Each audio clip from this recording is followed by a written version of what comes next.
video original series dan juga Mas Brian Elkan. Dan juga untuk bergabung bersama kita creative producer Mas Patrick Tasyadian. Oke, boleh untuk berpose bersama, berfoto bersama terlebih dahulu.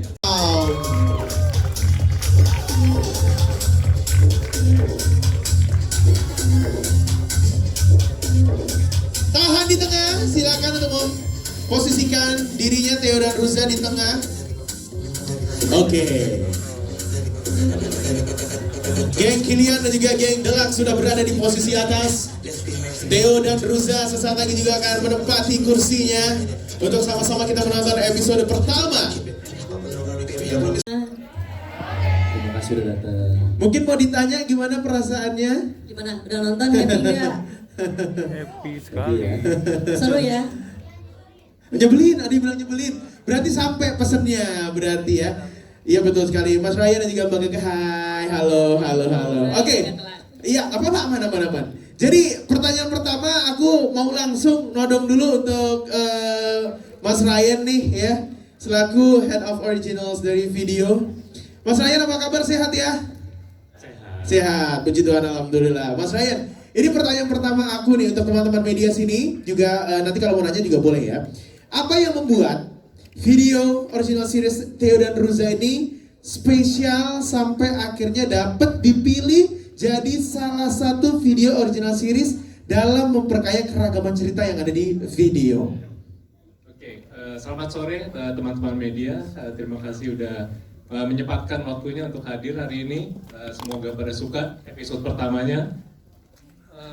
Yang bikin Theo dan Ruza ini adalah video original series yang spesial tuh, ini adalah suatu series yang mencampurkan dunia motor dan juga romance. Jadi di sini kita bisa memacu adrenalin dan juga memacu emosi.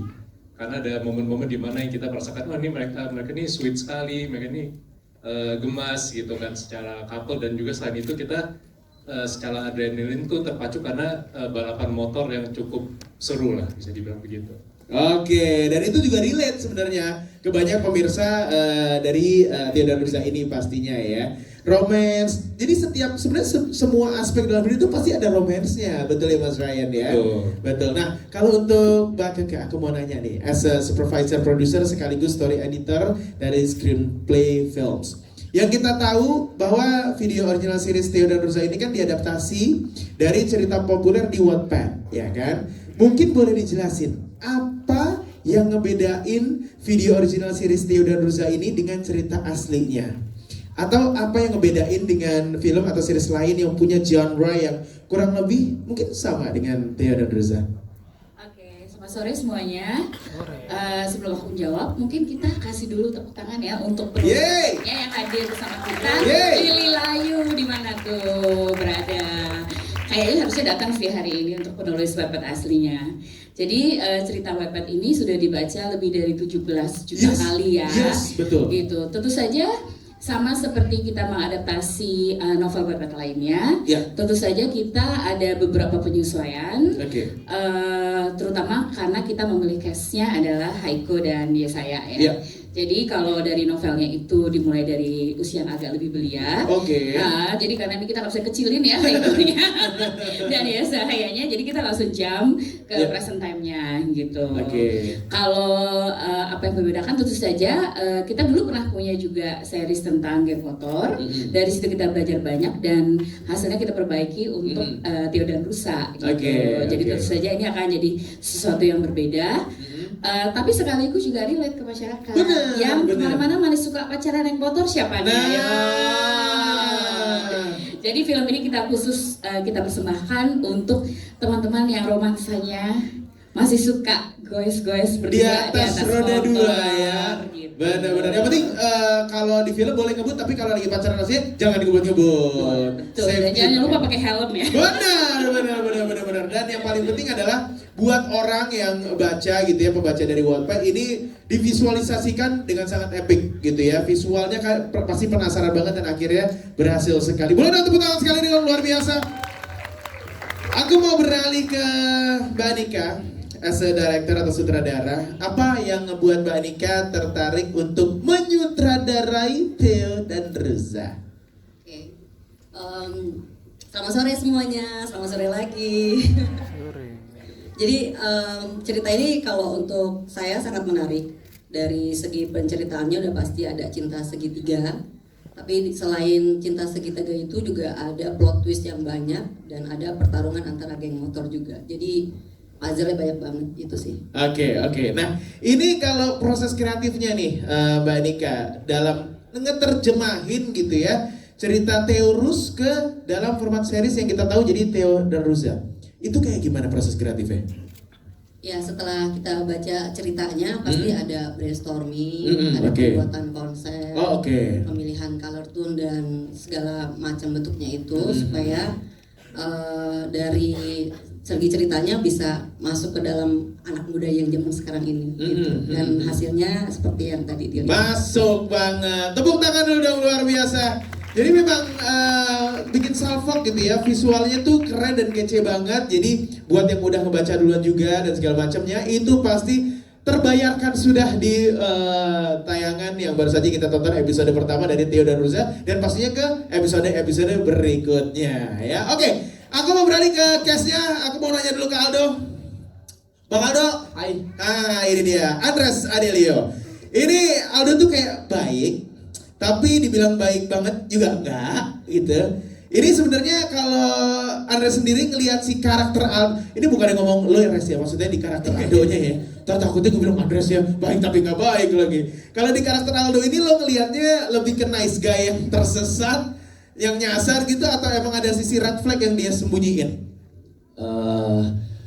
Aku percaya setiap orang pasti punya sisi red flag-nya. Oke, yes. Tapi kayaknya penonton belum bisa melihat sisi red flag tersebut di episode pertama. Oke. Itulah fungsinya untuk menonton sampai episode 8 nanti.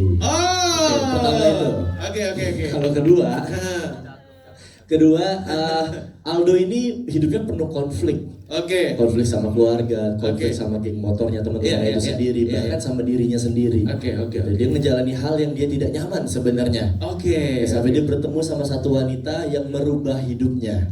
Wanita yang membuat dia, gue bisa jadi diri gue sendiri, gue bisa berani untuk mengambil keputusan untuk tidak menjalani apa yang tidak nyaman selama ini. Untuk lu, gitu. Dan itu adalah Ruza. Penasaran seperti apa? Penasaran. Ini episode 2-nya. Jangan dulu. Ini aja baru tanggal 26 ya. Tapi emang kalau jadi orang kaya tuh emang banyak bisikannya, gitu ya kan? Itu dia. Karena banyak yang nggak pernah bisikin saya, jadi bukan orang kaya saya ya. Jadi saya kenapa curhat ya? Ini kalau kita masih Andres nih, masih Aldo nih ya. Kalau kita ngomongin geng motor gitu ya, yang muncul seringkali kan kayak persona yang cowok tangguh gitu, nggak boleh nangis, nggak boleh kelihatan lembek, lemah gitu. Nah sekarang tolong dijawab dengan jujur, apakah karakter Aldo ini sebenarnya kejebak di toxic masculinity? Ya tadi aku udah bilang dia ini banyak konflik hidupnya bahkan sama dirinya sendiri. Benar. Nah termasuk toxic masculinity-nya ini, gitu loh. Dia selalu dianggap bahwa laki-laki. Padahal yang mau jadi geng motor adalah kembaran tadi si Heli. Yang mau jadi ketua tuh justru dia. Aldo tuh bisnis banget otaknya. Tapi karena ibaratnya bahasa gampangnya bokap bilang lu laki-laki, lu yang lanjutin, lu yang mimpin, lu harus kuat, lu harus tangguh, lu harus ya laki-laki. Padahal laki-laki juga punya hati. Laki-laki juga bisa. Boleh tepuk tangan dulu boleh. Laki-laki juga bisa loh untuk ya menangis itu boleh loh sebenarnya. Boleh. Merasa sedih, merasa dirinya mungkin jatuh itu boleh. Kenapa ya? Kok injek kaki sendiri? Aduh, masih lucu lagi gitu. Iya. Terus. Jadi kayak gitu. Jadi masculinity itu nyata banget. Semoga kita semua lewat tontonan ini bisa teredukasi. Benar. Bahwa nggak semau-maunya tuh harus laki-laki, nggak semuanya gitu harus laki-laki. Benar. Mimpin kuat itu bukan tugas laki-laki, perempuan juga boleh loh. Boleh juga, benar. Oke, tepuk tangan buat Andres, luar biasa, Bang Aldo, luar biasa. Aku mau ke Reina. Hai Reina. Halo. Mau menyapa dulu mungkin yang ada di sini. Reina ini as a Hailey di Theo dan Ruza. Betul. Hailey tuh bener-bener kayak definisi cekil nggak sih? Cegil banget. Cegil ya, dan yang kayak rela banget ngelakuin apa aja buat ngedapetin apa yang dia mau gitu, ya kan? Ambi, terus juga ada cegil juga. Kalau kamu sendiri, Rena, suka kebawa gak sih sama karakternya cegil-cegil gitu? Enggak? Apa emang ini beda jauh sama kamu aslinya? Sebenarnya beda jauh, cuman pasti kalau ke bawah karakternya pasti temperamennya ke bawah, ngomongnya kenceng ke bawah. Boleh ditanya ke Andres sendiri. Oke. Cuman sebenarnya gini ya, Hailey itu punya alasan yang kuat kenapa dia bisa jadi cewek yang cegil. Dia itu ingin membuktikan kepada anggota geng Kilian, kepada orang tuanya, kepada kakaknya Aldo, kalau dia itu juga bisa memimpin. Itu kenapa dia ambis banget. Dia ngelakuin segala cara biar dia dapetin apa yang dia mau. Sampai Aldo marah bahwa cara curang itu nggak boleh gitu. Betul.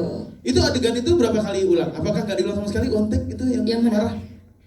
Yang marah karena begitu Aldo marah yang gue nggak suka adegan curang-curang gitu. Itu gue langsung dapat respect bro, respect.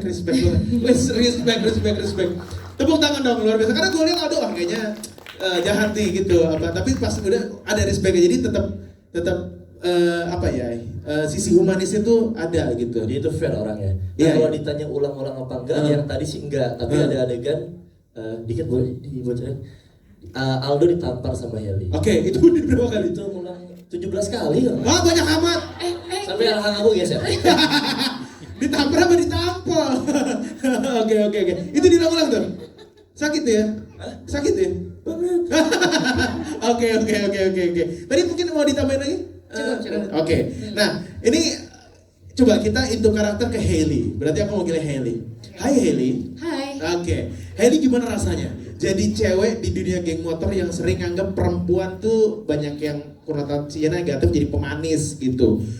Pernah nggak ngerasa kayak harus ngebuktiin diri 2 kali lipat cuma buat dianggap serius dan bisa gitu? Rasanya sangat berat, pasti sangat berat. Dan lebih effort juga untuk membuktiin ke orang-orang kalau misalnya kayak gue Hailey cewek, gue bisa mimpin ketua geng motor. Cuman gak sedikit orang yang underestimate. Tuh yang baju pink tuh juga contohnya underestimate lu kan. Papanya juga. Sebenarnya mungkin untuk cewek-cewek di luar sana banyak kali yang punya mimpi.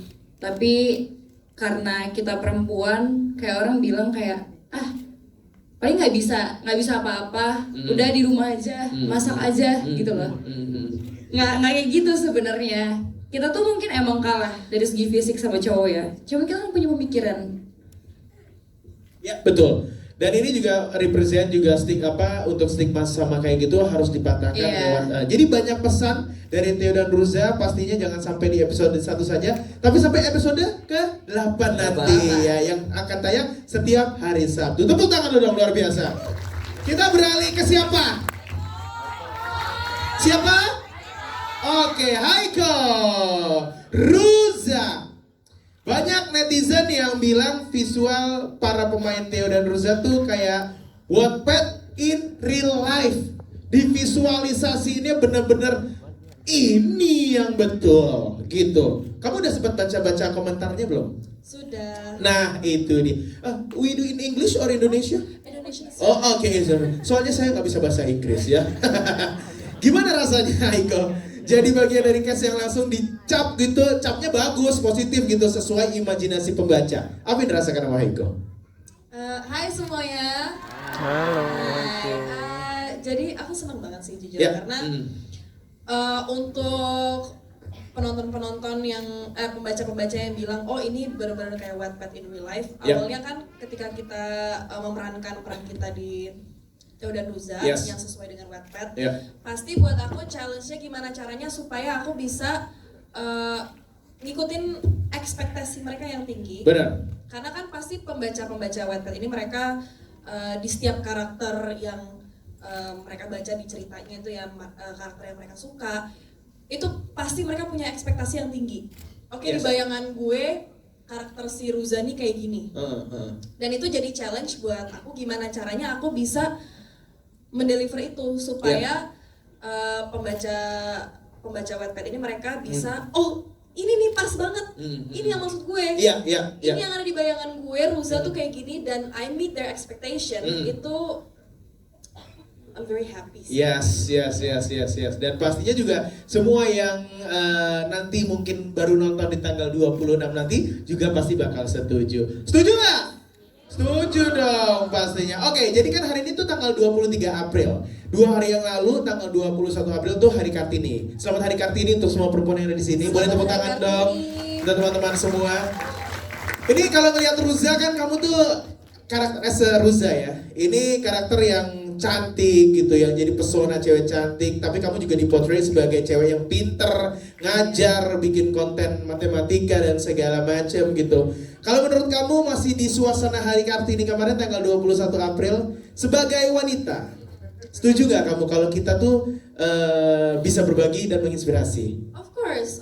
Yes. Karena menurut aku juga kita sebagai perempuan, kita tuh bukan perempuan yang lemah. Oke. Kita juga bisa, we can be independent, be our own woman juga gitu. Tepuk tangan dong untuk semua wanita yang ada di ruangan ini dan di seluruh Indonesia.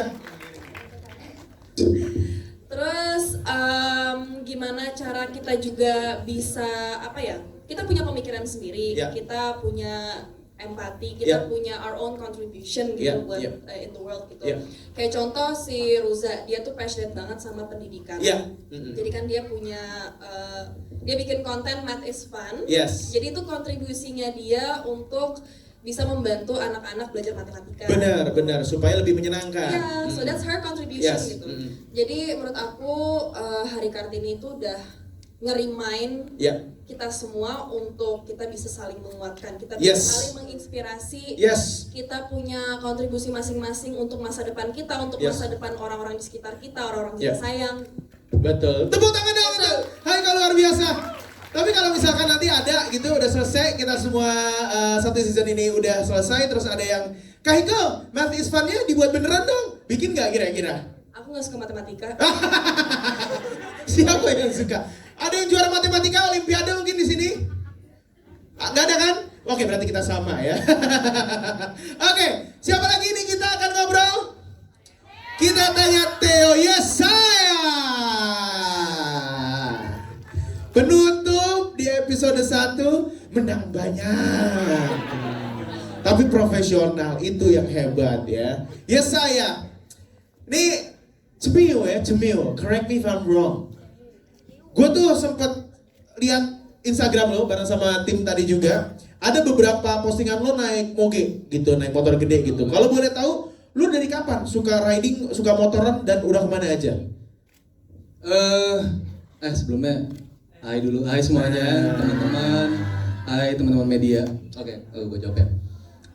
Kalau riding sih sebenarnya baru setahun 2 tahun belakangan sih.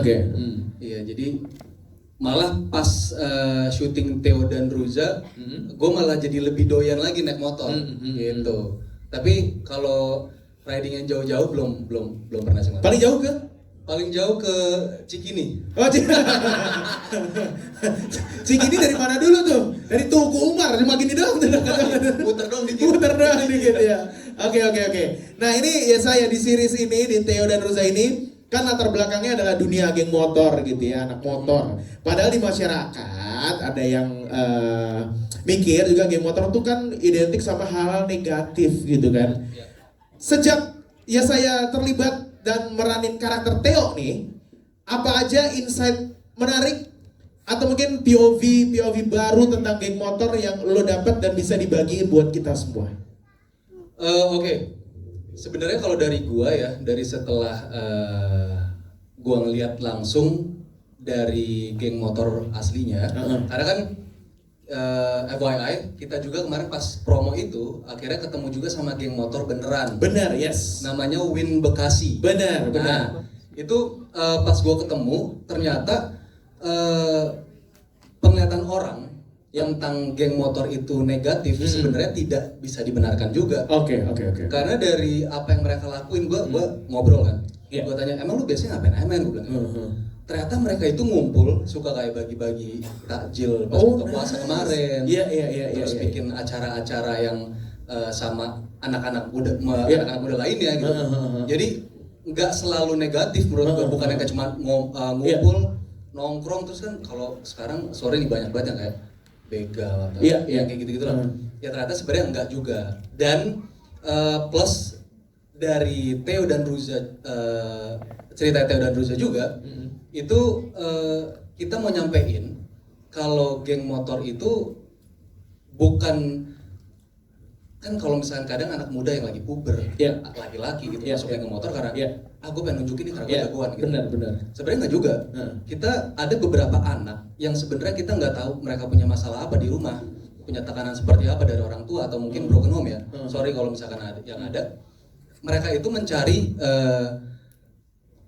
orang yang mereka bisa sharing tapi tidak dihakimi gitu loh. Oke. Karena kan kalau kita sama orang tua kayak enggak, selalu salah gitu. Tapi bukannya semua orang tua selalu kayak begitu ya, cuma dari sini tuh anak-anak itu bisa mendapatkan keluarga yang baru. Oke. Jadi benar. Bukan output itu nggak selalu harus yang negatif, tapi bisa juga menjadi yang positif. Yang kayak tadi kayak anak-anak Win Bekasi dan R&B R&B Bekasi, FOB ya banyak banget ternyata yang mereka sangat-sangat ini banget kok berpengaruh untuk masyarakat. Benar. Jadi banyak hal positif. Karena kalau ngomongin hal negatif pasti di semua lini pasti ada. Betul. Gak cuma geng motor, apapun di dunia ini pasti ada sisi negatifnya. Perspektifnya beda. Jadi mungkin yang ngelakuin hal negatif itu juga cuma oknum aja. Betul sekali. Gitu ya. Oke. Nah, pertanyaan selanjutnya di scene terakhir di episode 1 ya. Ini scene terakhir tuh tadi tuh ya. Itu bikin kita bengong semua ya. Pas adegan terakhir sama Heli ya, ini kita bahas sedikit boleh ya, Sementara kan kita tahu nih di poster dipajang gede-gede foto lo bareng sama Ruza, ya kan? Pertanyaan kita sama pasti. Ini perlu diinvestigasi dulu. Jadi kita akan panggil tim investigasi. Oh nggak usah terlalu panjang ya. Sebenarnya Theo ini emang jago nyamar sambil multitasking urusan hati, apa gimana? Jangan marah dok, halo. Jangan kayak gitu dong. Sabar. Sebenarnya, waduh apa tuh? Apa? Jangan marah, siapa tadi? Jangan apa? Oh nggak jadi. Oke. Theo ini bukannya jago untuk manipulasi sih, sebenarnya nggak juga. Cuma itulah maksudnya kenapa ada scene terakhir di episode pertama. Itu sebenarnya tujuannya untuk memberitahu kalian karakternya si Theo. Oke. Jadi buat sabar, kenapa yanya kencang banget, sabar. Kan karakter Theo bukan Yesaya di dunia asli. Iya, bukan karakter gua. Beda kan antara Theo sama Yesaya nih. Beda ini. Beda. Ya jadi di scene pertama itu juga ada artinya yang nanti maksudnya bisa menyambung ke episode yang berikutnya. Oke. Gitu. Cuma kalau misalkan dibilang manipulatif ya nanti kalian ini. Nanti aja. Dapat spoiler ya. Oke. Pertanyaan untuk gue nggak ngomongin Yesaya dan Rena, yang ngomongin Theo dan Heli. Di scene terakhir itu susah nggak untuk nanyanya gimana ya? Susah nggak melakukan adegan itu gitu? Ya gini aja daripada bingung. Iya gimana dong? Kita reka adegan aja. Kayaknya Andres yang tahu nih. Bukan ya? Oke. Yang begitulah itu. Syutingnya jam 3 pagi, Mbak. Waduh. Iya betul. Jam 3 pagi. Basah dingin lagi. Dan itu dingin bener. Iya kan jam 3 pagi di kolam renang ya. Iya. Adem itu. Itu kita dialog, kita sambil menggigil, shaking banget badannya. Boleh pakai mikrofon? Hangat dikit bu. Kata Mbak Nika, setelah ciuman gimana? Hangat nggak? Hangat dikit. Ya saya jawab dong. Ya setelah ciuman. Hangat dikit katanya. Setelah ciuman, scene-nya selesai. Pakai selimut soalnya, di selimut. Oh iya. Tapi adegannya diulang nggak Mbak Nika? Banyak. Sorry, itu kan soalnya berbagai angle. Ditonton sama Aldo. Oh, ada di situ. Pada saat syuting. Saya nonton di belakang kamera. Oh iya. Soalnya kan harus ini saudara ya kan. Itu berbagai angle itu satu take apa bertek-take itu? Bertek-take. Wah, bertek-take. Jangan kan itu ada variasi. Ada yang lagi duduk, ada yang berdiri. Oh. Ada yang nambah. Lagi kayaknya kurang bagus gitu. Ada nggak gitu? Ada itu pasti ada. Ada yang dari atas dari jendela gitu. Kalau bisa tuh. Waduh. Aduh, kenapa dong? Andres, kenapa nggak belakang? Oke. Kok nggak mulai-mulai ya? udah dari tadi ya. Tapi tetap profesional. Scene-nya dapat, scene-nya bagus maksudnya. Kita juga nontonnya itu as a movie gitu, as a film gitu, bukan hal lain yang bisa kita interpretasikan gitu ya. Tepuk tangan dong untuk para cast yang luar biasa. Selain para cast dan juga movie makers yang ada di depan, juga ada cast yang hadir juga kan, dari tadi ada Delak dan juga ada Kilian. Kita coba ngobrol sama Dor. Apa? Oke. Mungkin pasin yang hampir nabrak anak-anak SMA di jalan? Oh itu tuh, iya betul. Oke. Betul setuju tuh. Cika. Apa? Kan lu yang ngomong gitu. Riza. Mana yang pas motor yang Bebas. Jangan dong, karena itu kan si Ruza ngomongnya nggak ada geng motor yang berguna. Oh iya. Ada lah, ada kan? Ada. Betul. Jadi quotes kira-kira apa? Ntar ya mikir. Buat kata-kata hari ini gitu. Kalau langsung orang, kata-kata hari ini dong bisa satu gitu. Jadi udah siap nanti gitu. Ayo. Sumpah nggak tahu gue. Abang aja serabutan. Jangan. Itu jahat banget. Iya. Apa kira-kira? Kalau menurut gue sih kata-katanya adalah jangan pernah menilai orang itu cuma dari luarnya doang. Kan nggak ada dialognya.